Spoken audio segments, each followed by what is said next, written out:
মঙ্গলবার বিকেলে পূর্ব মেদিনীপুরের কোলাঘাটের বলাকা মঞ্চে অনুষ্ঠিত হল জেলা ব্লক এবং গ্রাম পঞ্চায়েতের স্তরের বিভিন্ন প্রকল্প নিয়ে বৈঠক।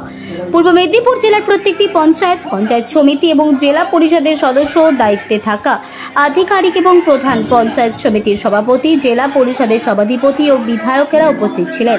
এদিন রাজ্য মন্ত্রিসভার সদস্য তথা পঞ্চায়েত গ্রাম উন্নয়ন দপ্তরের মন্ত্রী প্রদীপ মজুমদার, মৎস্যমন্ত্রী বিপ্লব রায়চৌধুরী, পঞ্চায়েত গ্রাম উন্নয়ন দপ্তরের প্রতিমন্ত্রী শিউলি সাহা, মন্ত্রী বেচারাম মান্না সহ পূর্ব মেদিনীপুর জেলার একাধিক বিধায়কেরা সেখানে উপস্থিত ছিলেন।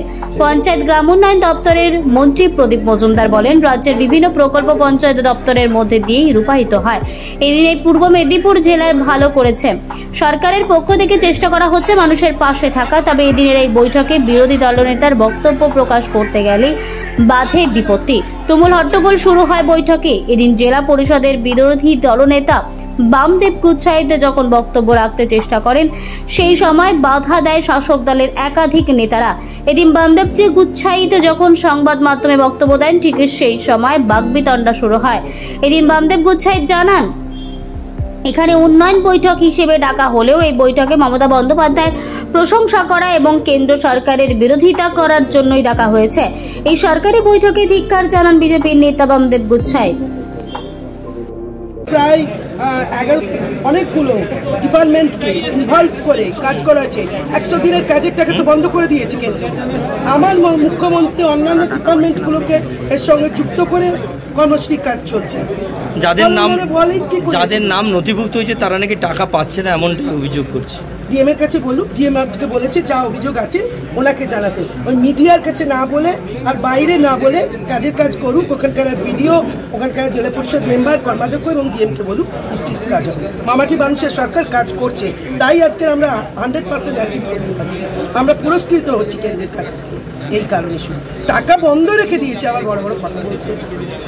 আজকের যে সভা, এই সভাতে মূলত উন্নয়নী সভার নাম দিয়ে ডাকা হলে পরেও এই সভাতে রাজ্যের মুখ্যমন্ত্রীর প্রশংসা করা আর কেন্দ্র সরকারের বিরুদ্ধে দ্বিচারিতা করবার জন্য এখানে সভাতে জনপ্রতিনিধিকে আহ্বান করা হয়েছিল। এটি একটি সরকারি সভা। এই সরকারি সভাতে এখানকার রাজ্যের মাননীয় মন্ত্রীরা তারা যেভাবে সংবিধান বহির্ভূতভাবে সংবিধানের কথা না বলে যেভাবে পার্টিবাজি করে গেলেন, তার আমরা তীব্র ধিক্কার জানাই। এখানে কেন্দ্র সরকারকে বিরুদ্ধে বঞ্চনার কথা বলা হয়েছে, অথচ আমরা তথ্য তুলে ধরে বলেছি এই রাজ্যে 15 এফসিতে যে কাজ করা হচ্ছে, 5th এফসিতে যে কাজ করা হচ্ছে, সেই কাজে যে সকল ম্যান্ডেজের নাম করে কর্মশ্রী প্রকল্পে যাদের নাম নথিভুক্তকরণ করা হয়েছে, এদের কেউই টাকা পায় না। এই তালিকা যখন মন্ত্রী মহোদয়ের দৃষ্টি আকর্ষণ করছি, সাবজেক্টের উপরে দাঁড়িয়ে মন্ত্রী মহোদয় এই বিষয়ের উপরে কোনো উত্তর না দিয়েই সভার কাজ শেষ করেছেন।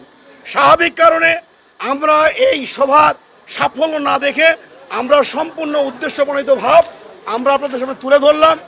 আমরা এই সরকারের বিরুদ্ধে তীব্র প্রতিবাদ জানাই। চিৎকার হচ্ছিল। আমরা এই কর্মশ্রী প্রকল্প দেখুন, এখানে এই প্রকল্প 15 এফসিতে কাজের একটা প্রকল্প। এখানে যে সংখ্যক টেন্ডার দেওয়া হয়, এর এগেনস্টে যে ওয়ার্ক অর্ডার প্রধানরা দেন, সেই ওয়ার্ক অর্ডারে কম্প্যাক্ট অর্ডার দেওয়া হয়। সেখানে কর্মশ্রী প্রকল্পে মেটেরিয়ালসের পাশাপাশি কম্প্যাক্টের মাধ্যম দিয়ে লেবারদেরও কাজ করার কথা, যেখানে কোনো স্পেশালি কোনোরূপ কোনো কর্মশ্রী প্রকল্প বলে কিছু নেই, সেখানে ভুয়ো প্রকল্পের নাম করে নাম তোলা হচ্ছে। তার এগেনস্টে মন্ত্রী কোনো উত্তর দিলেন না। এই নিয়ে বিরোধী দলের, আমরা যারা বিরোধী দল, আমরা মন্ত্রীর কাছে সদর্থক উত্তর চাইছিলাম। তখন এই উত্তর দেওয়া তো দূরের কথা, শাসক দলের যারা জনপ্রতিনিধি ছিলেন তারা এর বিরুদ্ধে প্রতিবাদ করছেন। 100 দিনের টাকা না পাওয়ার মূল কারণ রাজ্য সরকার যথোপযুক্তভাবে উত্তর দিতে পারেননি, তার তথ্য পরিবেশন করতে পারেননি, তাই টাকা পাননি। স্বেচ্ছায় কেন্দ্র সরকার টাকা দেয়নি, কেন টাকা পায়নি আমরা প্রশ্ন করতে চাই রাজ্য সরকারকে। তাই এই বিষয়টি আপনাদের দৃষ্টি আকর্ষণ করলাম। আমার নাম বামদেব গুচ্ছাইত, আমি পূর্ব মেদিনীপুর জেলা পরিষদের বিরোধী দলনেতা। পাবেন না জীবনেও, চুরি করলে টাকা পাওয়া যায়, চুরি করলে টাকা পাওয়া যায় নাকি? চুরি করলে টাকা পাবেন।